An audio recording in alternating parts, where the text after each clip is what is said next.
What's up, guys? Welcome to episode 5 of the Own Your Life podcast. I'm Jonathan, and I'm here with Mike. Just us two today. First time after a couple episodes.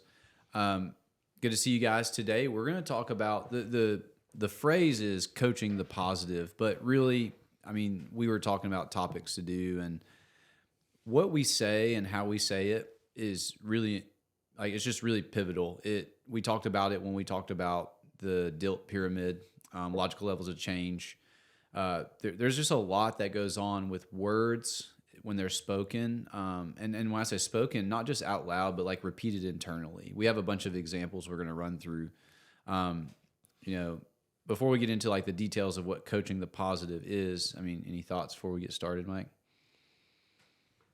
No. All right. Well, let's get right into it. So when we say coaching the positive, one thing I did want to address before we got too far is like, this isn't like positive woo-woo positivity type of stuff. Like a lot of people like sometimes think being the optimist, like always thinking good. There's a value in that, but like there is also a value in moving more towards like realism where you see potential, but you also see what is or has been. Like, you know, people talk about utilizing history and stuff like that. So like when we say like coaching the positive, what we're talking about is actually what we want to frame our focus on.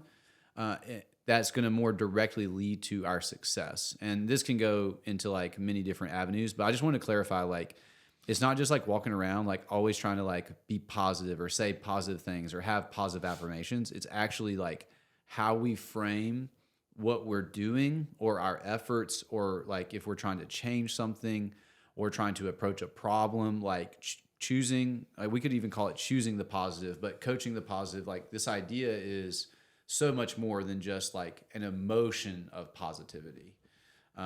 That's just a big picture thing. I mean, I know we agree on that. Yeah. What I would have said probably earlier, I want this to be for everybody too. This isn't, we like to use the gym as an example because that's what we do and that's what we consume most of our lives with. But we've got example after example of how this applies to you at home, you and your business, the way you talk to your kids, the way you talk to yourself, and to what he just said on coaching the positive as the phrase coaching the positive. Like, you are your ultimate coach. You're the one that talks to yourself in your own head through workouts, or whether you're at work on a project, you're at home hanging out with the kids, you're talking to your parents on the phone, and anything you're doing in life, like you're still coaching yourself, and you still talk to yourself more than I could ever speak to you during a 1-hour CrossFit group class. So this doesn't just apply to high-level athletes, which it does. It doesn't just apply to moms or dads or businessmen or whatever. It applies to everybody in how you not only can talk to, lead others, coach others, but also how you talk to, lead, and coach yourself, your own family, and those closest to you. And just honestly, just the way that you speak in general. So you may not even know that you're coaching yourself, but the way that the words come out of your mouth and the way that, I guess manifest would be the word, the way you like manifest these words and actually put it out into the world. Like when you say it, you hear it yourself and you believe it. And so we want to make sure that we're pushing yourself in a positive direction rather than pulling yourself into a negative direction, making life harder. Like working out's hard enough as it is, but I don't want to be pushing you and to make working out even harder than it already is. Yeah, and that's a good analogy of like pushing forward with positivity versus pulling backward with negativity. Again, not the emotion of positivity or negativity, but it's like a focus, and it's really what you can control. It's and the funny thing about the self-talk is like we're not just talking about active self-talk. Like our subconscious brain will talk to ourselves. Like it's a programming thing. Like we have an experience and like a negative emotion that's associated with it. A lot of people like public speaking. They had like something happen and like a bad experience public speaking, and that emotion will override the reality of public speaking in the future, because it's like this negative emotion of like, man, I felt so ashamed, or I felt so embarrassed when I said something improperly, or I tried something and the response was bad. And then that emotion will override public speaking in the future, even if like you get invited to public speak about something that you've been doing as a career for 17 years and you're definitely an expert and you love talking about it. That self-talk of, I don't know, I'm scared, like I'm terrified of it, like I had that bad experience. That's how self-talk works. It's not like an active thing. You have all these active things that would say, oh, I love this subject, I've been doing this for a long time and all that, but in the back somewhere subconsciously it's like you're afraid. Like, and that's self-talk can look like. It can look like apprehension or anxiety, or it can look like poor results, or really thwarting our own efforts. And we'll talk about some of these examples and you can kind of see some of that, but that's a big thing, man. Like that self-talk is real. And so we'll talk about like active ones where it's like us coaching someone, or like if you're listening, how you may coach other people, whether that's your family members, your coworkers, or whatever. But it's also like, it does involve how we subconsciously look at and focus on ourselves. So we got kind of or go ahead. Yeah, I would say let's start there then. So let's start with we'll start with how you talk to yourself. So this applies to those that coach others as well, but let's start with how we talk to ourselves. One of the phrases that can run through your head, let's say when you're working out, you're on a run, you're trying to run a mile as quick as you can, and you tell yourself, don't slow down. Or another one in CrossFit would be, don't put the barbell down, right? Like I'm trying to go really fast through a workout and I have 20 deadlifts left in the workout. I walk up to the bar and I tell myself, don't put the bar down. Problem is, I just told myself what not to do. And so now all of a sudden, I'm starting off with focusing on and thinking about the thing that I'm not supposed to be doing. So now my brain thinks about that. It's the confirmation bias. If I say red Jeep, or I'm looking for a new car, I want to buy a red Jeep, like I'm going to start seeing them everywhere. That doesn't mean like the frequency biase. Oh yeah, frequency bias. There's not necessarily more. Confirmation bias. Frequency bias is something different. It's like a recency thing. But then I start seeing red Jeeps everywhere. There's not more red Jeeps out there. It's just out there because I'm now more aware of it. And so in the middle of a workout, the fact is it is hot in Texas. It can be in the summer. But if you then say it out loud, wow, it's so hot, you're bringing attention to something that in this instance is negative. It's going to be, I say negative in the sense that it's holding you back from accomplishing something, achieving something, sticking with your habits, whatever. Don't put the bar down. Don't put the bar down. Don't slow down on this last round. All that type of stuff. Yeah, don't stop. That's a double negative. Mm-hmm. Specifically, it's the reticular activating system of your brain. I'm not sure what the system is, but it's, like once you become aware of it, it becomes more prevalent and it becomes the big focus of your conscious thoughts.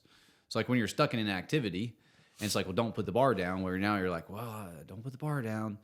And then, but also you put yourself in a pressure situation of like, well, is it bad? It would be bad if I put the bar down. And so now you start operating from a level of anxiousness because you're like, well, I don't want to put the bar down, rather than a level of like competency where you're like, no, I can do this set of 20. Like, and that's the flip, right? Is you start thinking about the negative, like the don't do this.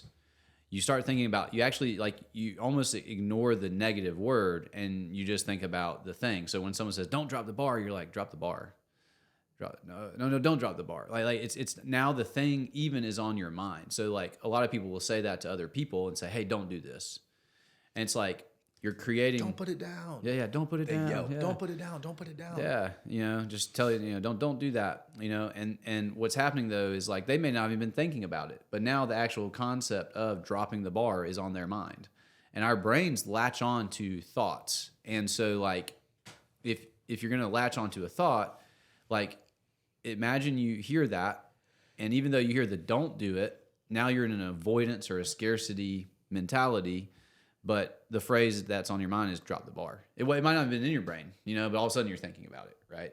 So that's like the negative side. Like, another very common one for those that this applies to. If you are playing baseball or softball and you're up to bat and you have 2 strikes, you would say, don't miss, don't miss, don't miss. You're probably going to swing and miss the ball. Mm-hmm. Like, I don't know, man. I'm already providing the solution, but flip it on the pitcher. you're defending, like, whatever, if you're watching at this big spot of the plate, he has to throw the ball to you. Like, why are you scared as the offensive batter? Like, it, whatever. That's getting the solution. But to start with, to go up, like, in terms of your plate approach, to start with a don't miss, don't miss, don't miss. Now you're just bringing awareness to the fact that you could miss. Or don't strike out, don't strike out, don't strike out. Probably gonna get there. I've got one example, live example of this happening to somebody. When I was working at Lockheed, and we would do like test engine runs on the plane or flights and stuff like that. After it was over, there was somebody, their job was to download some of the data so that we could review it to see if there's anything wrong with the plane. I think that's what I'm allowed to say. And so they had to download it and connect it this fancy way up to the computer to download the data so we could interpret it. And this guy was trying to do it really quickly because we were trying to do another run right after. But, like, I mean, it's a lot of data, so it takes a long time to download. So he was trying to do it quick enough so that we could, but if, like, we were to turn the jet back on within a certain window, we wouldn't have to do some of, like, the pre-inspection stuff again. If it's like within I forget but it's like a half hour or an hour, or like, it was basically like turning it back on. So he was trying to download these files and data quickly so we could turn the jet back on and keep going and not have to go through like pre-flight inspection type stuff again. And so somebody said, he literally, I mean, this was my first month or two at Lockheed. He literally said out loud while we're all crowded around him, probably not a good environment anyways for pressured situations. But he literally said, you guys just hope I don't accidentally delete it. He literally said, I hope I don't accidentally delete this or drop, the way you had to like drag and drop it into a certain spot. There was one design where it would like delete it and dump the file and wipe the memory card thing. And so he literally was saying like, hope I don't delete it. Well, guess what he did? He deleted it. Am I fully convinced he didn't do it on purpose? I don't know. But like he literally deleted it. So we're watching over his shoulder and someone goes, did you just delete it? He's like, he literally just deleted it. And so we had to do like, I mean, that was like a 3-hour like delay and then caused a shift change. Like it ended up being like a 4 or 5 hour delay total because he was telling himself not to delete this thing rather than just doing the thing he already knows how to do as part of his job that he does multiple times a day, which is drag this file and put it here. Something that simple, he talked himself into deleting, trying to make a joke because we were putting him in a high pressure situation. I hope I don't screw this up.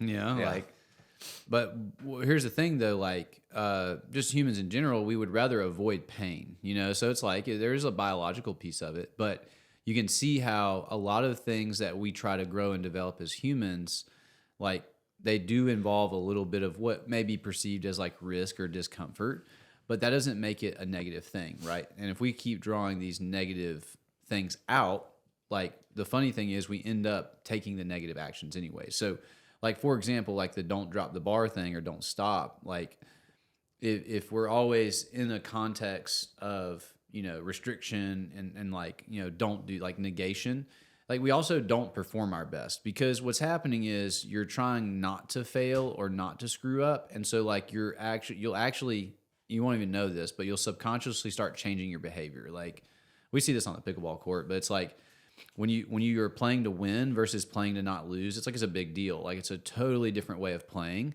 Like you start making errors, and the types of errors you make they're not decision based, but they're more like technique based. And so like you're gripping the paddle too tight, or you know, you just react a different way. It changes how you behave, right? So all that stuff adds up, and if it's got you going backwards, like the better question would be like, well, what do you do instead? So like for the workout example, you know, don't drop the bar is like, you know, keep going, you know, like, or hold on, you know, or with the run instead of don't slow down, it's like, no, I keep this up, you know, like what happens is it gets you back in tune with the actual thing that's going on. Like it gets you present. Because if you're saying don't drop the bar, you're thinking about, you start being hypothetical because you're like, well, what if I get to rep 15 and I can't do another one? Like that's the type of stuff that starts going on. And like you start like negotiating with yourself or like coming up with like strategy to like not do it. But when you just think, okay, no, just keep going on, like keep holding on, you know, like then you just think about the next rep. It starts getting, and a lot of times perceived effort has a lot to do with what you think it's going to be like.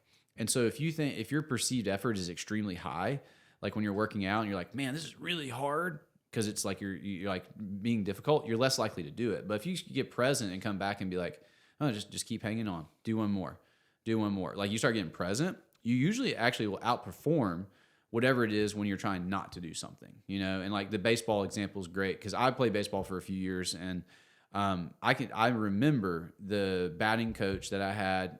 I really got, it was kind of an awesome opportunity. I played in a summer league team, but I played with all the guys who were like 2 or 3 years older than me, and they were good players. And so one of their dads was the coach, and so every time, like he never told us what not to do.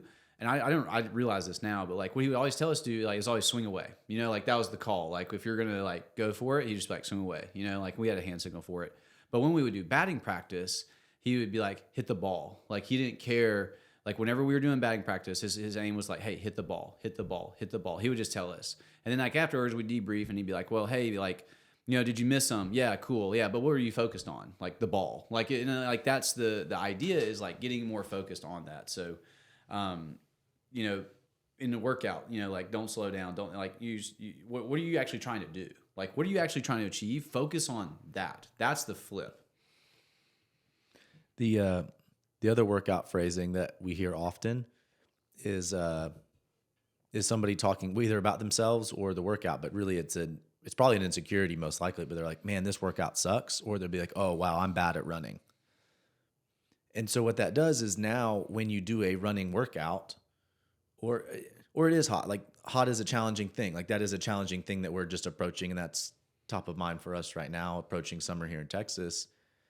But being able to rephrase those situations as opportunities to get better at the thing, or just as a challenge. Like it is hard. Like that is why we're doing it, is to challenge ourselves, and then our bodies adapt.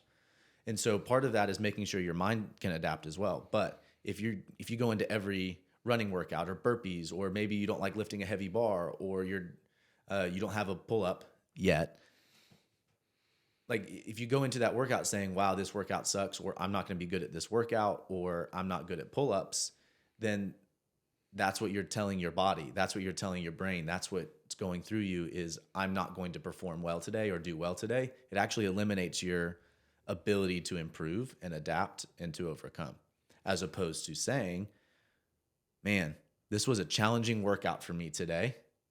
I'm glad I'm here and had the chance to get better. That's a totally different mindset and a way of looking up. Now you do have a chance to get better. Now you actually can improve and get better at the thing that was not your strength previously. And with training, I mean, we're talking about, like, for most people, what we're talking about is at our gym is like a lifestyle thing. Like we're doing this because it's going to carry us into like healthier older years. What's easier to keep doing? Something that you show up every day and feel like you are not good at, or you don't want to do? Or is it like something where you can see, yeah, I'm engaged in a process and I'm making progress? Like it's just simply put, most people are not going to want to show up to something every day that they perceive that they can't do, or it's not for them, right? And so if we can flip that and say, oh, no, like it's like Mike said, like, man, I showed up today and I focused on my runs. Like, even if you didn't feel like you improved, if you focused on them, you put in the reps, the intentional practice that will lead to better running. But if you always look at it like, oh man, I'm not good at this thing, then it'll be very difficult to want to do it the next time. And we see the redundancy, right? The repetition. Like people who say that tend to always say that. Like it's like, and as long as they choose to look at it that way, it's probably going to be the same. It's a fixed mindset. They are fixed on a certain way of thinking as opposed to a growth mindset. And so you guys heard me say the word yet, and that was not a joke. That's how we've trained ourselves to talk. But just because I can't do a pull-up today doesn't mean I can't do a pull-up in the future. And so if I continuously tell myself, oh, I can't quite do a pull-up yet, that gives hope for the future. But if I'm like, man, pull-ups are hard, I weigh too much, or I'm not strong enough, or you just tell yourself, now you're speaking all those things over you. And so now, even if you do it eventually one day, like it probably wasn't fun to get there in the process. But if you can say, oh, I don't have a pull-up yet. Wow, I have a long way to go. I'm excited for this challenging journey. Like if you can set yourself up like that, now the process to get there is more fun. It's positive, it's interesting, and well, you're going to be more likely to stick to it. And this is the practicality of this idea of the positive. Like it's very practical to find yourself on a journey. I mean, we still believe this. Like we believe like in the talent myth and like all that type of stuff. Like, oh, this person just had it easy, or this person, like there's genetic predisposition when it comes to like people's bodies and how they're built and how their genes are expressed. But like everyone can improve on everything. So like when you start, practically speaking, looking more at the positive, you actually also take away the negativity of comparison. Because like you making progress on you doesn't mean matching what someone else did. Like for me, like, you know, if I do well on a workout and it's because I've put in time to improve certain movements, like that's really awesome. But if someone scores higher than me, and I put air quotes because it's like, you know, score is relative, I can choose to look at their score and be like, oh man, I'm still not good at it yet. Or I can look at myself and be like, oh wow, look how far I've come, right? And so the sooner you start this idea, the sooner you can actually start seeing your own progress and actually like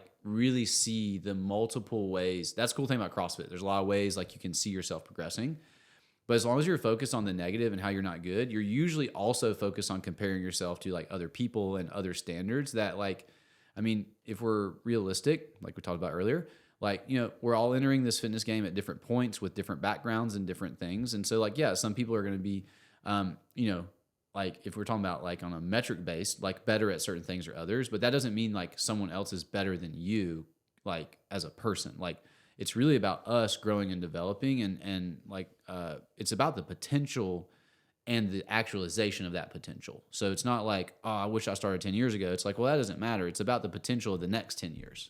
You know, like, and the more you shift towards this positive point of view, you're going to get more out of that future 10 years. A lot of people walk around thinking about how things used to be, and that's another negative point of view. It's to always be like, well, I used to be able to do something. That's a negative view on your current state because you're like, well, I wish I wouldn't have lost that. And it's the blame game. There's a whole bunch of pieces, but that's just another example. Yeah. So back to the opening, we're going to title this one "Coaching the Positive," but that doesn't just mean just raining positive affirmations on somebody the whole time. I'm also, you know, we don't want to get ahead of ourselves in that we only speak positive. We don't address what's really going on. Again, when we say positive here, it's pulling somebody in the positive or the progress direction here, right? And so just like Jonathan was saying, like we're trying, we want somebody to be moving forward in whatever it is. Fitness is our example over the last few minutes. All right, let's just change subjects completely or change areas. So I want to talk to those that coach others. And before you tune out, if you're a parent, well, you're in charge of teaching your child how to walk. So you're a walking coach, right? You're in charge of teaching them how to eat. So guess what? You're a nutrition coach, whether you like it or not. And so this can apply to, I'm going to start with the gym and how we train our coaches to deliver the group class. But I want you to think about the parallels in parenting, you leading a team at work, maybe a small group at church or different stuff like that. But I want you to start to think about those. And so when you're put in a leadership position, again, we were talking about speaking over ourselves. Let's talk about speaking over others. If you're put in any position to speak over somebody else, and your goal for them is a positive change, a forward change, like I was just talking about, it's now in order to do that, I want to speak in a forward-facing way over them. So let's do a gym example. So we train our coaches to say coach the positive. This is where it really comes from. But rather than telling somebody what they're doing wrong or what not to do, we want to tell them what we want them to do. So let's take the example of, we've already beat up the don't put the bar down example. But let's say we have empty barbells and we're all doing front squats. I've got 15 people in class. I go down, pause. Everybody's pausing at the bottom, and somebody's elbows are down. That's going to be pulling them forward. That's a harder way to squat when we get weight on it. Rather than me telling them, hey, your elbows are down, first off, they're coming to me for advice. They don't know if that's good or bad. I'm just telling them what they're doing wrong. They don't even know that it's wrong. Or me saying, don't let your elbows fall down. Now they're thinking about their elbows down. Instead, what I want to say is, hey, Billy, elbows up. I can demonstrate it too. It's hard for me to not demonstrate, but I want to get him thinking up. And I might even sit up myself like this up in a way. I may even look up. My tone of voice actually just went up as well. Like all of those things are all upward things, which is the position I ultimately want him in to do the front squat, which was the change I was looking. And so that's a really easy example. So rather than say, don't let your elbows come down, don't let your knees come in, don't round your back on the deadlift, you want to say arch your back or flatten your back or squeeze your butt or pin your shoulder blades, or you're telling them things you want them to do rather than, again, drawing attention to the things they shouldn't do or we don't want them to do. Yeah, and another like a technique in the coaching world is when someone is like, say you give a cue like elbows up and it doesn't change, you can look at other parts of the body to move or ways to think about. Like you can say squeeze your elbows together, like that brings them in. I just demonstrated that, so if you didn't see it, go to YouTube. You can say, yeah, chest up. Sometimes the arms follow the chest. You can go put your hand above them and have them move towards the hand. But again, all of those are actions that are positive, like they're progressive. Like the goal is for them to do something. It's not the absence of doing the thing that they're currently doing, right? So like, don't do that. Don't remove that action. Add this one.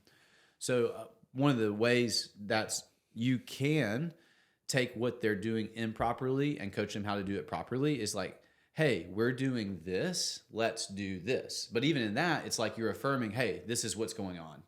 Like this is, I'm not saying don't do this. I'm saying, hey, we're doing this. We'd rather be here. So we actually give a visual representation, like a demonstration. But the idea is like, I'm not compounding negative, positive. I'm saying, hey, like, here's where we're at. Let's get here. And like, we're talking about the realistic point of view, like being able to address what's actually going on. You can even use this like with behavior, like with kids or, like we're talking about coaching. Like sometimes it's better like just to accurately address what is rather than be like, hey, don't do that. That's wrong. Do this. Like, hey, this is what's going on. This is why it's a problem. Let's do this. Like that's another way to frame it. So even when that's how we coach our coaches, and I've seen it work best, is if we're going to tell someone they're doing something wrong, we don't even use the words you're doing this wrong. We're saying, hey, we're doing this. And we try to demonstrate that improper movement. Then we say, okay, we're doing this. Let's do this instead. And that's how we can do that. How many positive conversations have you had with somebody that started with, you're doing this wrong? Like that's the other thing is you're putting people in a defensive mode and on guard thing when you're trying to genuinely help them. Mm-hmm. And so this can go for anybody. And so who knows how long this rant's about to go, but parenting. So if you're constantly telling your child that you are in charge of raising, that you have the opportunity to raise and show and teach life to, everything from walking, talking, eating, to like the larger concepts of how they view the world and stuff like that. Like if that is your responsibility on this earth, which it is, by the way, and you choose to start by don't hit your brother, or why are you doing that? Or just coming at the negative, like kids, especially as they're younger, they're going to immediately shut down. They haven't had that thicker skin toughened up yet. But is that thicker skin toughened up yet even a good thing? Or is that just a mechanism they've built because the way they were raised, whether they're friends, school, parents, or a combo of all of it, is started with telling them what they're doing wrong. So rather than, one of my first jobs was a lifeguard. So rather than blowing the whistle and yelling at people, stop running or don't run, you blow the whistle and you say, walk. It's the same thing. It's what you want them to do, right? And so if you go into the parenting, it's the same thing. Rather than saying, don't hit your brother, I would say, be gentle to your brother. That's the absolute most common phrase used in my house right now. Well, and be gentle to your sister. I don't know which one's actually winning, but like if I'm constantly saying, don't do this, don't do this, don't do this, like my kids are still learning. I have a 3.5-year-old and a 2-year-old. They are still learning their words. And so they're still in the whole like, oh, I heard that word that matches that thing that I think that word means. So for me to say not this, they don't even know how to negate that. They just hear this word. I'm like, so I could say, don't go in the water, or like, don't get in the bathtub. And they just hear bathtub. Like that's what they think of yet. So instead I would say, hey, stand here, or stand where my finger's pointing or something like that if I'm trying to get the other one into the bathtub or whatever that situation is. And so like that's such a big deal. Like you have the opportunity as a parent to speak positive in life and into your kids and their friends and others around them. So why are we always like constantly like tearing them down and telling them how they shouldn't do things as opposed to building them up? They're still trying to figure out words. They don't even know words yet. And we're already trying to trick them with a not double negative this.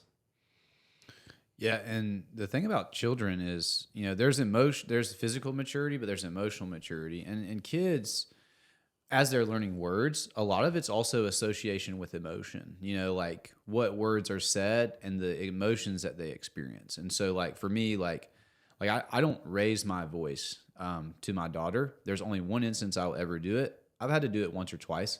Is that if she's a certain distance from me and she's about to like walk somewhere or do something unsafe, like towards the road or something, like that's the only time, because I only want that to be associated with this is an immediate and present thing that I need to respond to. I don't do that because on a regular basis, because I don't want her to have this feeling of unsafe emotions in regular life. Like I only want that for like, hey, this is like a literal, like, dude, I don't want you walking in front of a car. That's the only time I ever do that. But the reason I say that example is because when, like, if we raise our voice or we talk in negativity and like we do these things, they elicit emotions in children. And then they start reassociating those emotions with things. And if you want a really fast way to have a child stop pursuing something, you just use the negative point of view long enough. And then they have a negative point of view of that thing. It's like, don't do this, don't do this, don't do this. But that doesn't mean that they're going to also just kind of like, they may erupt against it, right? Because they don't have the emotional maturity to understand how to control them. So we actually, and like Mike says, I like the word, we have the opportunity to guide that emotional maturity. Because here's the reality. If you see adults doing it, they learned it at some point, right? So, and really, if you want to get down to it, if you're always walking, a lot of people like, don't do this, that's their solution. They don't have, like, that's the way they solve problems, is just say, don't do this. And they think that's enough. That's a very low level of emotional maturity as an adult. If you're just walking around saying, don't do this, don't do this, what you're actually saying is like, hey, I don't think you should do that, but I'm not really sure what you would do instead. Or I'm not willing to take the time to walk you through the developmental process of understanding the other side.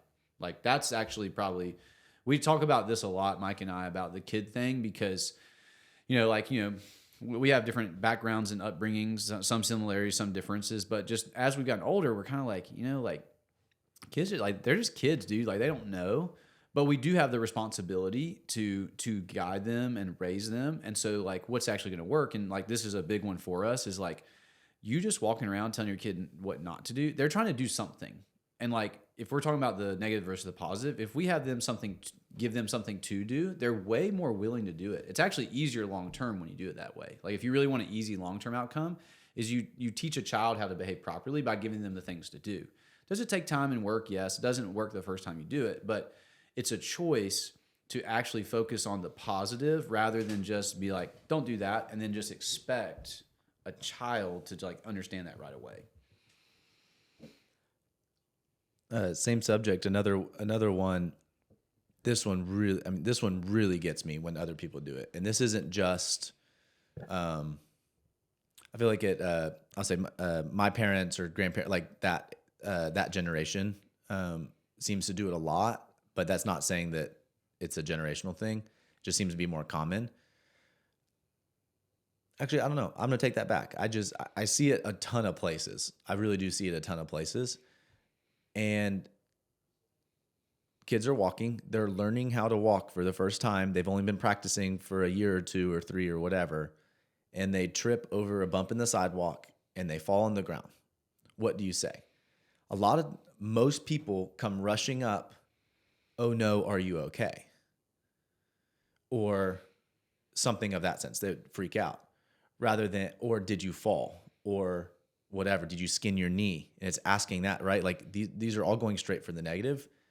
One of the phrases that's worked really well is I don't know, shout in the mic, but I go, whoa, great catch. You caught yourself. And so another way I've heard this analogy phrase is like, whoa, you have good balance. Like you trip, but you catch yourself, Rather than reminding them that they tripped over a thing, it's like, whoa, you have good balance. You caught yourself. So now the person in this situation being the kids, is like, oh, whoa, like I'm good at catching myself.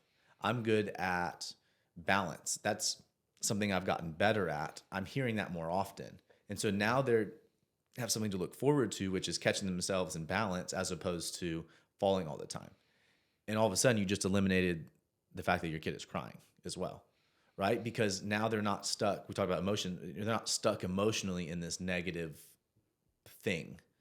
They're in a positive, like, wow, I just caught myself. And they stand up and walk it off like it's nothing. Like, what if we could do that as adults, right? We trip, metaphorically trip and fall. Adults can still trip, but like, we mess something up at work or in the gym, back to the gym analogies and stuff like that. But like, wow, like instead of like, oh man, I missed that back squat, like, ooh, that was a safe bail. Like there's still something you can learn out of that, right? Like, oh wow, I actually challenged myself. There's so much more you can learn if you can spin this towards a forward facing, a progress minded phrasing as opposed to the backwards rear view mirror facing. What do they say in NASCAR? If you're looking back, then you start going back. You know what I'm saying? Like if you're watching the mirror. Yeah. If you start looking backwards, you start driving backwards. Yeah, that's what. Yeah, start looking backwards, start driving. You start turning and you start doing weird stuff when you look in the rearview mirror. But also, like they can't turn their head very much. So if they look up here and then everything's happening so fast, like the wall's right there. But yeah, if you're looking backwards, you're probably going backwards, right? And we have pretty strong opinions on the child one. I have a 2.5-year-old daughter. We have another one on the way. But man, this was before we had kids. Like a lot of this came from coaching adults, and coaching ourselves and going through these processes and being open to question this stuff. Like that's another big part of this is like being willing to say, I don't know, maybe I am very negative focused or, backward focused. And as a result, I tend to not move forward. Right. And so like a lot of people are like, no, dude, getting back to the DILT pyramid, you can spend a lot of time on that. If you're always looking backward at what to avoid, it's very hard to establish what you want out of a new environment and behaviors. And therefore, it's very hard to change those beliefs because those beliefs will always govern the behaviors and environment you're currently in.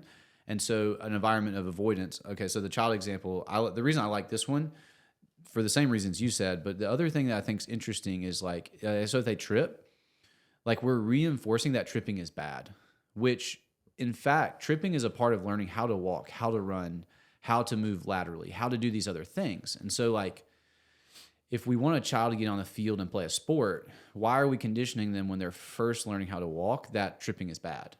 Like it's a part of the process. Again, that goes back to the whole don't drop the VAR versus hold on. Like when you start becoming more present, you can let go of certain things and you don't attach the negative thing to it as well. So like you trip and you're like, oh, okay, wow, caught myself, cool. And you just move on. Like it's not a thing anymore, And so a lot of people are walking around with a lot of negative emotional drag because they're looking at a lot of things that are problems as opposed to part of the process.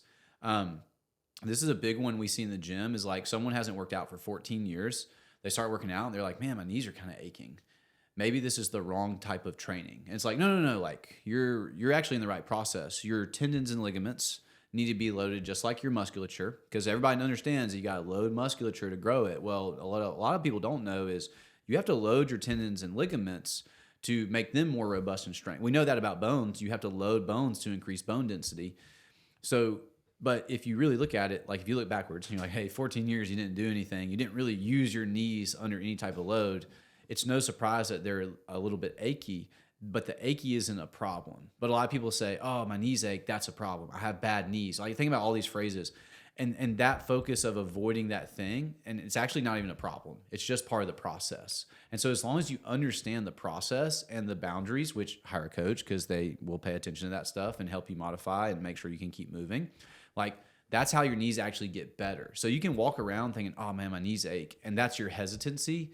But your knees aching is actually a sign that, number one, if they're achy all the time and you're not doing anything, you need to do something about it. But if you start doing something and they're aching, but it's not like painful and it's like you're being coached and you're moving properly and you're in a good environment where like coaches are monitoring like the workouts and making sure it's structured, like you're actually in the right process. You're paying attention to a thing that's not even a problem. Like it's like the child crying from falling. And a lot of that has to do with what they believe about what just happened. And so if they don't believe it's a problem, they'll usually be like, huh.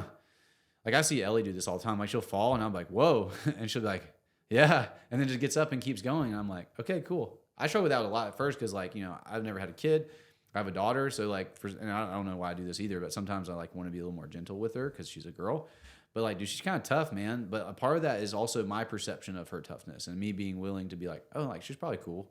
And then coaching her through these processes. So, but we can do this with ourselves. So that example of like the knees aching, like that actually is probably not a problem if you haven't worked out for 14 years. That's probably a very good sign you're in the process and you just need to keep going forward.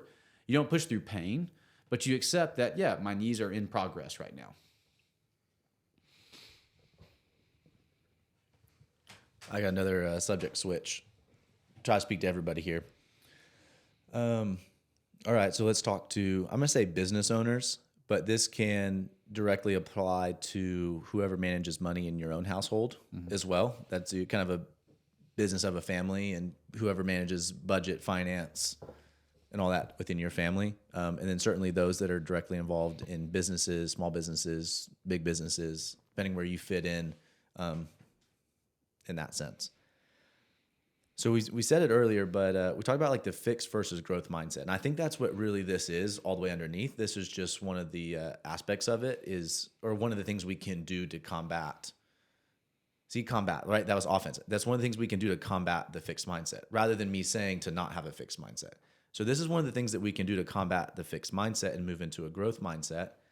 I heard it phrased this way. Okay, so if you want more money, you want more profit at the end of the month in a business, you want more flex money in your personal budget, you want to go on vacation next year, and so you're trying to figure out how to come up with this money, or you need more money to buy equipment for your gym or whatever the thing is you're doing. What are the ways to get more money? A lot of people, the first instinct, myself included, this is something I am very actively working on. The first instinct is, where can I cut back? We hear this all the time. People canceling gym memberships, or even we're just talking about gym membership. Is they try to think of where places they can cut back in order to afford a gym membership or afford the thing they're looking at. Oh, I can just not drink Starbucks every day for the next month, and I'll have money to do this. So it sounds good in theory. It sounds like we're being responsible with our money, and that's how we've been taught. At least that's how I felt like I was brought up, and very common amongst people my age. I feel like that was a common way to be brought up. The problem here is that's a fixed mindset. And what you're actually trying to do is when you're looking at money coming in versus money coming out in the most simplest way, is you're trying to play defense and protect the money that's going out, right? And so if you have $100 and you want to make a profit on it, or like if your expenses are at $100 a month and you're making $100, right, that's a net zero. And so rather than trying to figure out how you can cut down to 90 or cut down to $75 of expenses so you have some money left over to spend again, why not, here's your positive, here's your forward, try to figure out how you can bring in $110 or $125 a month. Okay? And so it's because the problem is there's a floor. You can only save so much down to zero. You can only cut your budget back so much down to zero, even if you could or chose to cut out rent, mortgage, food, paying for your family to do anything, right? Like there's electricity for air conditioning in Texas. Yeah. Like there's a bottom end of that. Like there's only, like, even if you cut everything, you still run out and you go down to zero. And so like at some point, like it's just easier, or the challenge here for you guys is to flip into the mindset of the growth mindset is like, how can I go get more of this resource? Yeah. I mean, this goes deep. I mean, like Mike was saying, this can be anytime you're looking at managing money, right? And ultimately, I think most people, like when it comes to money, people want to make, like they want to believe that they're making good decisions. But ultimately, like if we really look at money and look at just history, the idea of money is that you want a return on your investment, right? So like, people will say for retirement, why? Because they want a return on that money in the future for what they can get out of it, right? So, and the way people think about getting more money is restricting what they're currently doing so that what they currently get gives them a different result. So they're really focused on maintaining their current state with no change. And so this is actually why I think this mindset's kind of detrimental, is because they're like, hey, how can I just keep doing what I'm doing and figure it out, as opposed to maybe I need to change what I'm doing so that my situation can change. And that's the combative offensive mindset, is like, oh, I'm bringing in this much and I'm spending this much. Yeah, and I'm not saying like, be irresponsible. And that's actually, honestly, that's a subjective term anyways. Like, what is responsible for Jeff Bezos is different from me. Like what he spends on this yacht that he bought, like I think I saw an article or something, for compared to what he has is so small. People always like say, well, why do you do that and all that? And dude, it's like compared to what he has, it's small. So like some people would say that's that's us getting takeout. Yeah, that's me. Tonight. Yeah, it's me getting Chipotle. Like so, but. You know what I'm saying? Like this runs deep, man. Like a lot of people have opinions about other people, but you're like, you don't know what their situation is. You don't know what they're going on. So for you to say they're being irresponsible is actually like it's honestly focusing on the wrong thing. It's a negative thing. Like that person's doing something wrong, rather than focusing on yourself and being like, okay, so back to the money thing. Like a lot of people would say, how do I just like maintain my current thing and like restrict, rather than be like, oh, maybe I would like to expand a little more or grow a little more. What can I do to increase my income? Like what can I do? And so that mindset, what's cool, that's like, we call it like the curious mindset, is like you're more open to the growth and what's potential, as opposed to restricting and staying where you are.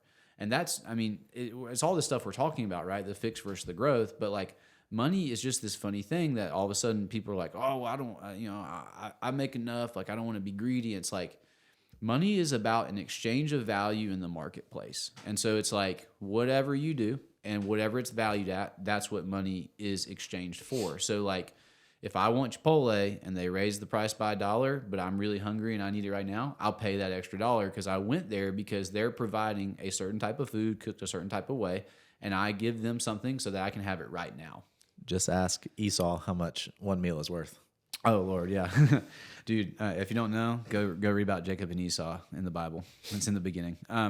But like with money, like that's a big thing. And so like with a business, like a lot of people think, and this is kind of if you really get down into this, is like the difference between being self-employed and being a business owner. Being a self-employed is you're more about focused on what your salary is and what you get paid for the thing that you employ yourself to provide. Versus business owner is like, okay, yeah, you probably take a salary, but like, how can I create this thing to produce a greater profit? And so like when it comes to growing a business, what you're trying to do is, rather than learn how to cut expenses, you look at everything you do and how it produces a result. That's return on investment, right? So like when people say, oh, I need to cut my gym membership, I'm over here like, well, do you care about your health? Like what's your earning potential if you live 5 years longer? But people don't think that long term about what they're getting out of it. I saw someone do this. It was a math equation of, they're like, what if you paid a certain amount per month for the next this was like it was like a 45-year-old person, and they're like, what if you paid this for the rest of your life on a monthly basis? And it was a gym membership, like a coaching, kind of like our gym. They're like, what would it cost you for the next 30 years? Okay, and then what could you earn by having another 5 years of earning potential? And like you could earn like 8 times what you would have invested on the gym membership.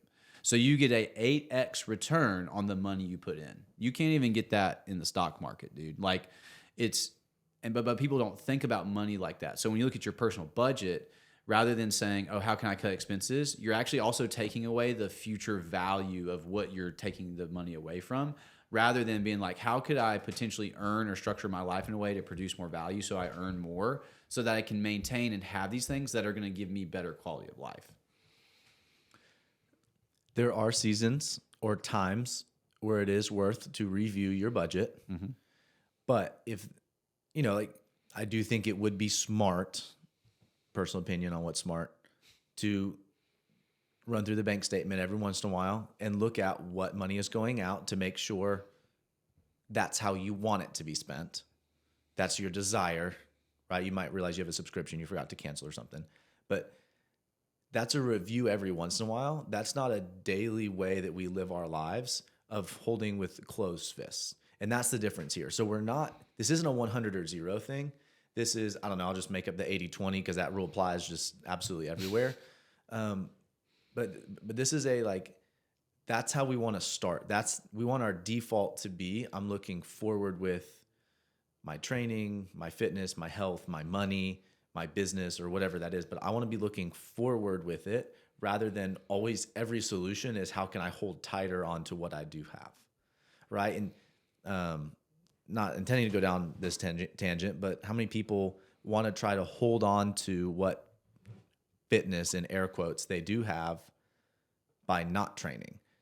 Here's what I mean by that. How many times do you hear people say like, oh, I don't want to train because my knees are bad, or I don't want to get hurt.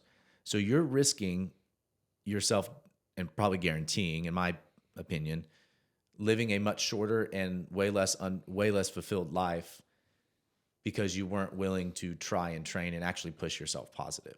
I mean, that opens up something else completely, but you are so afraid of failing, or you're so afraid of moving forward because you have this rain cloud above your head of I could get hurt, I could whatever, that's actually holding you back from all the progress, the opportunity, and all the stuff you could be pushing forward.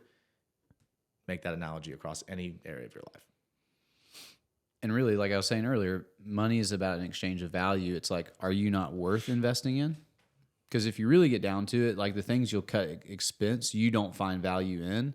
But sometimes these things, what a lot of people do, are they're like, well, I got to take care of my family, so I can't spend that money on me. And it's like, well, no, like, you can't show up for your family if your health is poor. So do you not value yourself enough to invest in you so that you can show up better, right? What value are you to your family if you cannot do one burpee? How does that work having a 380? Let's go back a little bit. How does that work having a 1.5-year-old if you can't do one burpee? And by one burpee, I mean you can't get on the ground and get back up on your own power. How does that work? Mm-hmm. Or you can't chase after your kid. Like, you don't have the ability to walk quickly or run. Like, that's why we train, like, sure, PRs at the gym and whatever. It is cool. I enjoy it. It is cool. But, like, there's a functionality in life that we're building towards. That's the happy, the healthy life. That's being a contributing member to society rather than somebody that's sucking away from society.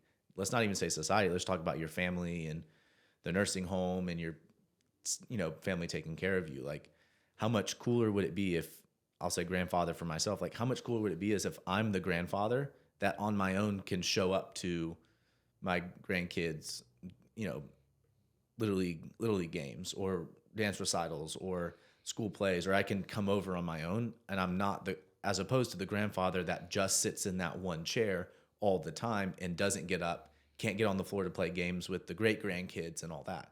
How much more fun and fulfilling of a life is that? Yeah, and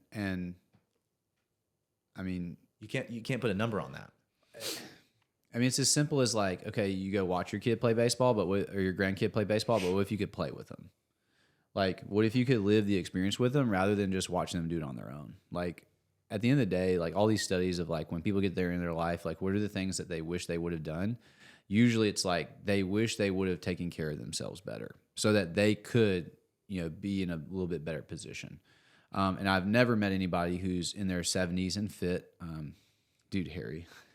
We have a guy that drops in every now and then, but like Henry Reynolds. Every time he comes, dude, like, he's just this like really jolly guy, but he's like super active, and you're like, man, like, you're doing great for your age. And it's like, I don't have any. He comes and visits his son, right? And does he have Yeah, he's got grandkids. I think so. So, but like, he probably goes and plays with them. Like and his kids are probably not afraid to leave their kids, his grandkids, with him alone because he's physically capable, right? Like, I said the example earlier, but like being able to like if my daughter's like off and she's moving towards the road, like I'll say, Eleanor, stop. Like, I'll say it loudly so she knows. But what even better if I can go run and catch her before she gets there? Like, I actually have the physical ability. But what if you can do that in your 60s, your 70s? Like, what's that actually worth? So when you talk about a few dollars of restricting, I would contend that you're going to be better off if you focus on how can I make this fit, or what can I do so that I can invest in this. And what's the funny thing that happens, and I see this all the time, is when people start doing that, they actually start making traction, and then they start feeling more self-confident because they're investing in themselves and they're actually making progress and they're moving forward. All this comes back to that whole like progressive, coaching the positive. And then they start to find somehow subconsciously creative ways to increase their income, because now that's what they're focused on. And normally the things you focus on, the things you measure that are important to you, those are the ones that get managed. And so like Mike's saying, instead of like every day saying, how can I cut? What if like, every 3 or 4 months you did an audit, and said, hey, where are we at? Okay, things look cool. Because we're kind of slippery by nature, right? Like we'll do something and forget that. I want to shout out that word. He said an audit, not a budget cut. Mm-hmm. So yeah, we audit and like, okay, cool. Everything seems here. Now let me put my attention back to making progress, moving forward. Like in this instance, like bumping that income up a little bit and then investing that with the things that have the highest ROI. So like if you start running your life like that, you're less concerned about how much money you're not spending. You're more concerned with like, how can I make enough so that I can put these inputs? And then those are the things that lead to your long-term success. Want to know what has really high ROI when it comes to your health? What is that? Steak. Dude, we might have just a mic drop right there. The most underrated, nutrient-dense food, also often mislabeled as unhealthy. I want to wrap us up on this one because I know we can't get out of here without talking about nutrition. Shout out to Melody in episode 3 again. It was after an open workout in the spring a couple of months ago. A couple of people were going out to dinner afterwards, and they were talking about all the food they were going to eat because they just did this hard workout and this and that. And Melody's husband, Steve, basically says to everybody, well, as long as you eat a 16-ounce steak first, you can have whatever you want after that. And so the thought here, let's go back fixed versus growth mindsets, or that like forward positive versus negative. It's not that I'm restricting to not eat dessert. It's not that I'm cutting out carbs. It's not that I'm elimination diets, right? Like a lot of diets out there are by nature elimination diets. They tell you all the stuff you can't have. I mean, Whole30, you go read the rules on their website. Nutritionally sound, I think it's pretty solid. But their website is written of all the things you cannot eat, as opposed to you don't even know what you're supposed to eat. Mm-hmm. So what if somebody that doesn't even know the difference? They just know what they're not supposed to eat. So they walk around the grocery store being like, oh, not, I guess this, because it's not on the not list. Right? And so to finish with nutrition, like the point that Steve was saying there was like, if you can start with nutrient-dense food, quality nutrient-dense food, you're probably going to fill up anyways. And so the negative stuff that maybe we should be eliminating isn't really as big of a deal. Let's probably play the 80-20 rule on this one too, is not as big of a deal. So rather than thinking like carbs are bad or whatever is bad, we should really be looking at like where can we pull nutrients from? Like I'm chasing nutrients, I'm chasing the positive of that. And then more than likely things could fall into place after that. Yeah, if you look at a menu and you sit down and say, what would be nutrient dense on here? Those foods tend to fill you up anyways, but like you're going to be looking for the things that push you forward towards where you want to go. Like that's like, again, you're thinking about what's going to progress me. And what's cool about that is there's a lot of things that fall into that category, and a lot of people might actually be surprised by some of the stuff. And also just in general, like we talk about environment, like if you don't want to eat ice cream in your house, get the ice cream out, but even better, replace it with something like blueberries. I like blueberries that, if you want a little bit, you can eat, but you're probably not going to eat 6 pints of blueberries because they fill you up. Like, but like some people say, well, it's fruit full of sugar. Like it's made with carbohydrate. It's naturally occurring. Like it's okay.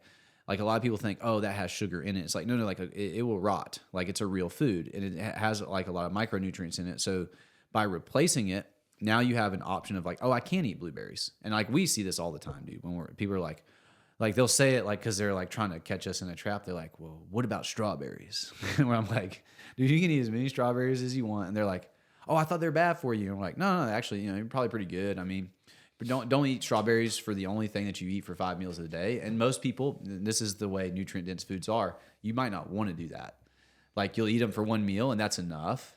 But again, you're focused on what you can eat. So when we start having like these replacements to help with the nutritional vacuum, and then like Steve is saying too, like sometimes when you start to do the right thing, like the better option, the positive one, you actually feel better. And then you start associating how you feel with the behavior, right? And it starts to change what you believe about food. But again, it all comes back to like, I'm choosing what I can do, and I'm gonna go all in on that, as opposed to, oh man, I can't do that. Like think about it. If someone invites you out to eat and you're like, well, I can't eat. Or like or someone says, hey, do you want to go out and get a burger? And they're like, well, I can't eat the bread. Dude, you realize you can go to like any burger restaurant and say, can I get that without the bread? Like you can do that. Like you can create all your, and other places have stuff. So it's like, instead of saying like, you can't go live your life, be like, oh, I can find an alternative. Like that's a real thing. Like learning how to go out to eat with these types of skills. It's out there. Like you can do it. It's in your head if you don't think you can. And where a ton of people get caught on this one, and this is just hard to watch. Where a ton of people get caught is, let's talk about the bread on the bun, the bun on the burger type of thing. Is actually like fear mongering is the word that comes to my mind. And so it's scaring people into don't eat this, don't eat that. And so people then tiptoe around their nutrients or their nutrition. They tiptoe around their health and their fitness about all the stuff you shouldn't do. Don't lift that weight because you're going to hurt your back. Like, don't eat this food because it's bad for you. Rather than focusing on the things we want to be doing, focusing on, again, the forward progress pulling things will thus eliminate, because you won't have the time, energy, whatever. And so like, yeah, obviously we don't want to lift with a rounded back, but like that would hurt my back. But like to tell somebody not to lift, not to deadlift because it hurts your back it's actually the complete opposite for that example. And tell them to not eat certain things. Like it's a fear mongering. It's scaring them into not doing something. And then not only are they focused on the thing they don't want to be doing, but now they have all these levels of this rain cloud or this anxiety or this fear is the best word I can come up with here. But this fear of messing up, as opposed to this more positive looking up, the opportunity of moving forward. And that's what really bothers me about the whole, like, I can't eat anything on this menu, or I have to take the bun off. Like, it's not, I have to take the bun off, or it's not, I can't eat the bun. It's, can I have an extra patty, please? That's a positive thing I can add to my plate. And if I eat both patties and I'm still hungry, well, I mean, maybe we need to address maybe the meal before this and what you ate. But like, if you're following and you're eating all your meals and you eat 2 patties and you're still hungry, hey man, your body's catching up from something and you might actually benefit from eating the thing. Talk to your nutrition coach specifically, but like, that's what we're looking at here is if you're really that hungry still after you went through the things you're supposed to do on your to-do list, which is protein first, nutrients first, you either may not have time, energy, or the stomach to eat more, or you might realize that your body actually is craving a lot more than you thought. And by starving yourself, you've actually been tricking your body into the completely wrong hormone imbalance. Man, when we get Melody on, that's the thing we're going to talk about. No, and kind of to close it up, I mean, with nutrition, a lot of people tie it to like some sort of goal about how they look or they feel about themselves, or like, I used to be this weight and stuff like that. What's cool though is when you start to think about the nutrients and what you can do, a lot of those people actually ease up on those other goals, because now they realize, oh, like, I'm fueling my body, I feel better, I can think more clearly. Again, coming back to the positive, the progressive, like, you're more present. So it's actually, your goals become, how can I preserve this state of feeling alert, feeling awake, feeling better, performing better, like all those types of things. And when you start to reassociate those beliefs, you start to actually really make lots of progress. But again, it starts with, rather than looking at what you can't do, you look at what you can do. But even better, you actually learn to create solutions based on you getting more of the progress that you're making. So like Mike said, it's like at first, like, it may be, yeah, I'm going to take the burger just without the bun, because you're choosing to. But then you're like, oh yeah, let me get extra patty, or, just whatever the case may be, like that small behavior change, do that for 5 years. Now we're really talking about like massive, massive change. And that's kind of the cool thing about how Melody does nutrition coaching is it starts with some of these little things, but like we don't like again, going back to like those image-based goals, like it's like lose 30 pounds in 30 days. Like it's like these like twisted, warped goals that usually have unhealthy processes to lead to them. But when you start to like actually like pursue health, like all this stuff, like you start to invest dollars into coaching, you start to invest time into training and your nutrition, and you start to reorient what you're doing to the positive. Like, where am I trying to make progress? What's actually going to do that? What do I actually need to do? What am I actually trying to achieve? And you work towards that. Like, dude, we see it all the time. Like, we have a member, Joe, man, like just in just under 3 months, like he's off blood pressure meds. He's, moving, he's in a healthy body fat percent range, especially for his age. Like his fitness is improving, but like just the way he feels about himself, like the way he acts when you interact with him, like you can just tell a difference. And it's like, but it started by investing in himself and starting to look at what he could do. So we enjoy watching that with him. So, all right, we'll close it with a one-liner. So rather than say, don't eat blank, or don't eat carbs, don't eat processed food, don't eat sugar. Don't eat fat because it makes you fat. Which is incorrect anyways. Talk about the stuff that you desire to eat. And by desire, I mean that is nutrient dense. All right? So rather than don't eat blank, turn it into I eat blank. Back in the gym, rather than it is hot or talking negative, this is a challenge. Rather than trying to save money and budget down, think about how could I acquire more of this resource? All right, guys, that's it for today. Hope you guys have a good one. We'll close it out. We'll see you guys next time. See you guys.